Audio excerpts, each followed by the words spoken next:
metodat antiligjore dhe antikushtetuese që po përdoren për të diktuar kësaj gjykate vendimin e Edi Rams me të cilin po blokon luftën kundër korrupsionit për të mbrojtur veten e tij dhe Lubi Ballukun nga vjedhja e 50 milion eurove në tunelin e Llogaras. Sulmet në gjykatës kushtetuese në këtë çështje janë të papara ndonjëherë në historinë e këtij vendi.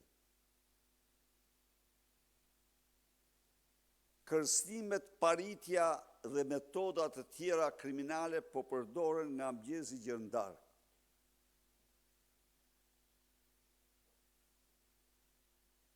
Pikërisht për shkak të tyre gjykata në kundërshtim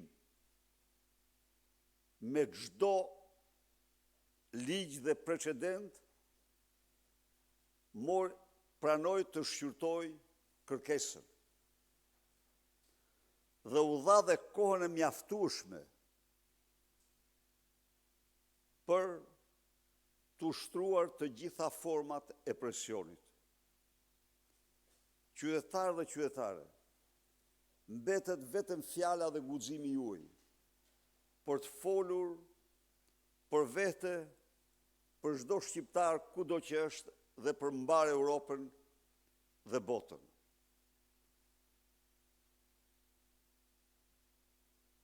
Me këtë rast, paralajmëroj Edi Ramën se këto qëndrimet të tij dhe kjo përpjekje për të mbrojtur veten e tij nëpërmjet gjykatës kushtetuese do kenë pasoja direkt mbi te. Se populli shqiptar nuk do pranoj kurrë një turprim të tillë. Mashtrimi i tij,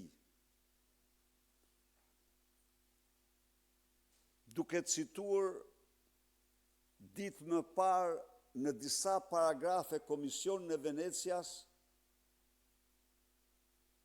mori përgjigjen më të merituar nga ekspert të shquar se ky komision nuk ka asnjë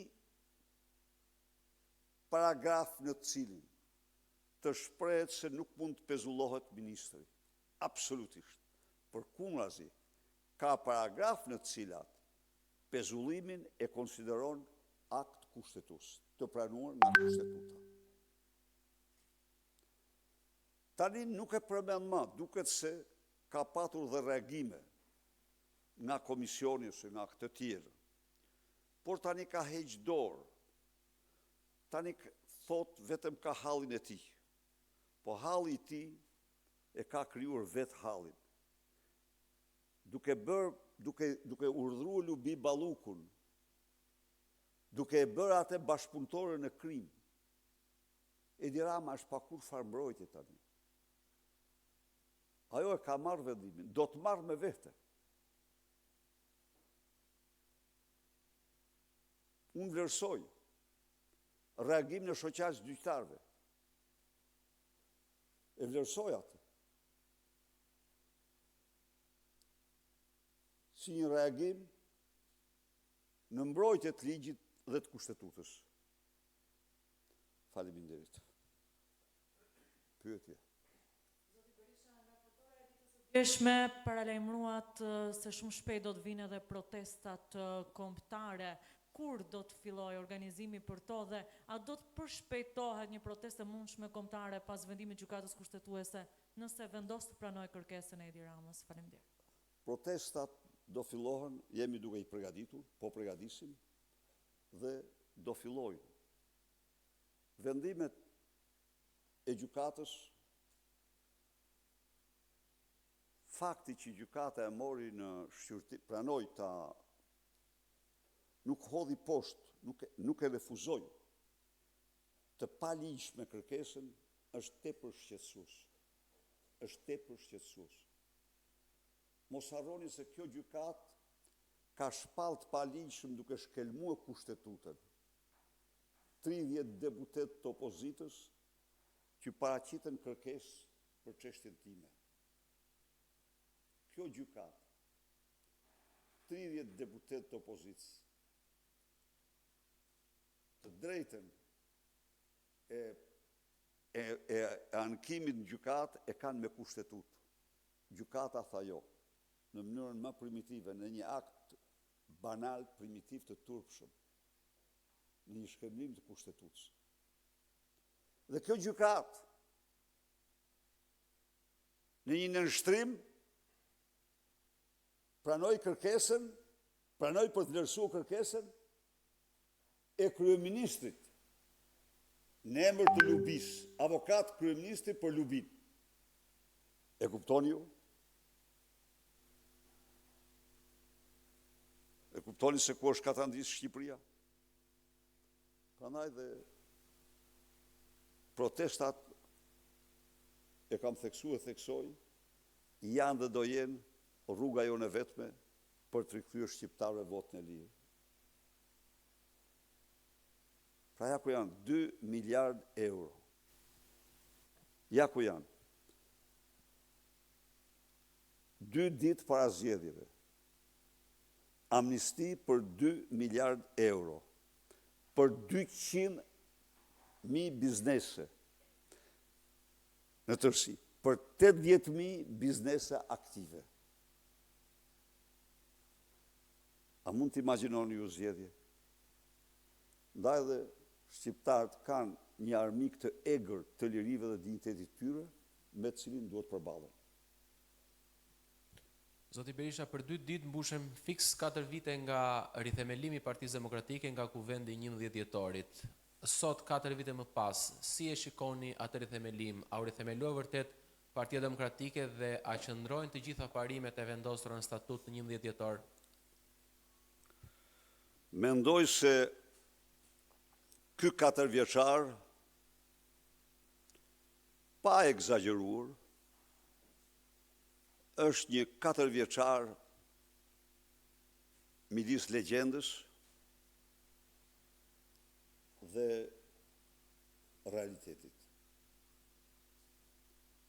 Një forcë politike e bazuar në parimet demokratike, idealet demokratike të lirisë, të sovranitetit,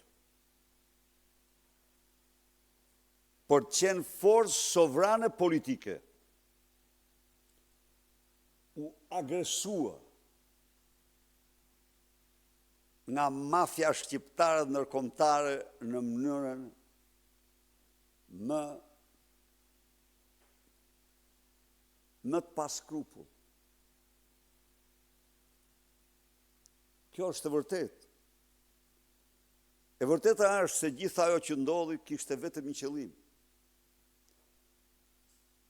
Së pari, një parti demokratike të kontrolluar totalisht nga Edi Rama. Së dyti, zhdukjen e Partisë Demokratike me mekanizmat e gjykatësve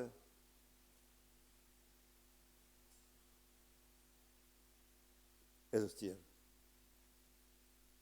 Është shu apo jo? Pra, në kushtet e një narkoshteti, ata që kontribuan në ndërtimin e narkoshtetit, tani donin që Shqipëria të mos kishte një zë opozitar të vërtet. Të kishte një pseudo opozit. Aleatet e Edi Ramës.